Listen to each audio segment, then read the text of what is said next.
Благодарам.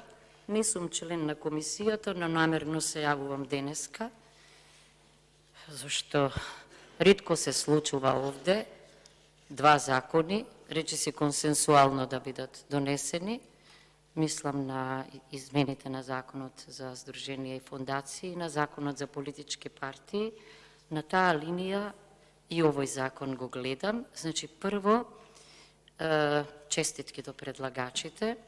Законот е на линија на европеизација и универзализација, зошто бидејќи зад ваквиот пристап, кога не се мери хендикепот, односно попреченоста, туку функционалноста, стои УНИЦЕФ и добро е што во Македонија го поддржала овој пристап и британската амбасада уште во 2019 година.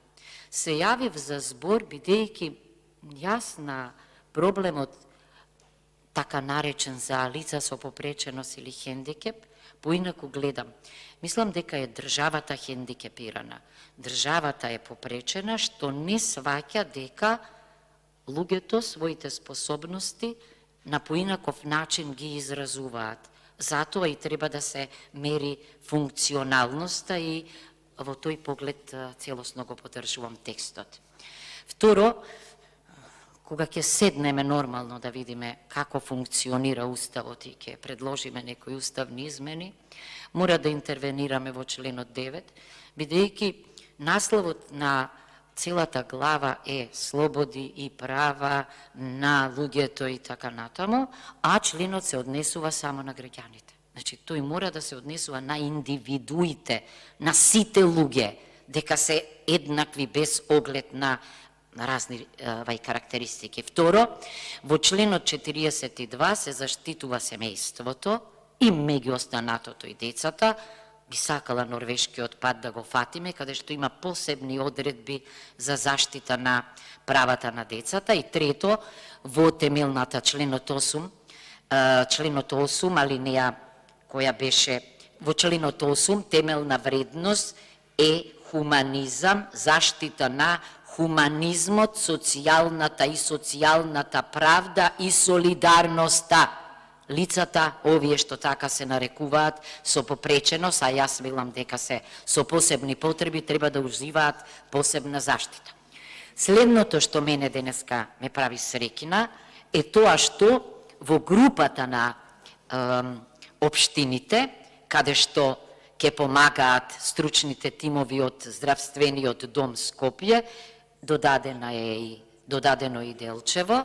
Да, прифатено е тоа. Знам дека тоа не е предлог на пратеничката група, туку предлог кој што е врзан за барањата на граѓаните. Значи, се ова е во ред, е извонредно. Јас само, нема да ми замерите, една забелешка на крајот имам. Не знам дали во Собраниево има тело кое што ќе врши не само лектура, туку и редакција, ама ќе го прочитам членот за да видите каде би можело, не знам, да се интервенира, сега е доцна. Значи, вака гласи членот. Јавната здравствена установа Здравствен дом Скопје, покрај дејностите на здравствен дом на подрачјето за кое е формиран, не за која, оти подмете јавната здравствена установа, може да врши и дејност исклучиво за функционална проценка на деца и млади, зашто што е ова исклучиво не знам, исклучиво за функционална проценка на деца и млади со засегната здравствена состојба до 26 години во своето седиште и во внатрешните организациони единици, запирка, како и на територијата на Република Северна Македонија. Па овие се на територијата на Македонија. Значи, не лутете ми се, ама знам дека е случајна грешка, техничка, значи што би требало да биде?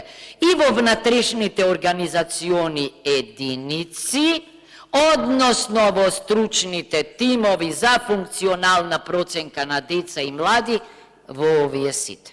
Само тоа. Не е тоа работа на предлагачите, меѓутоа мислам дека мораме, бидејќи зборуваме постојано дека јазикот е татковина, на вистина да се бориме, да го штитиме, литературниот јазик. Значи, ќе гласам за и покрај ова, ништо не ми попречува, бидејќи денеска парламентарниот ден е поинаков од останатите и затоа чувствував обврска да се јавам. Благодарам.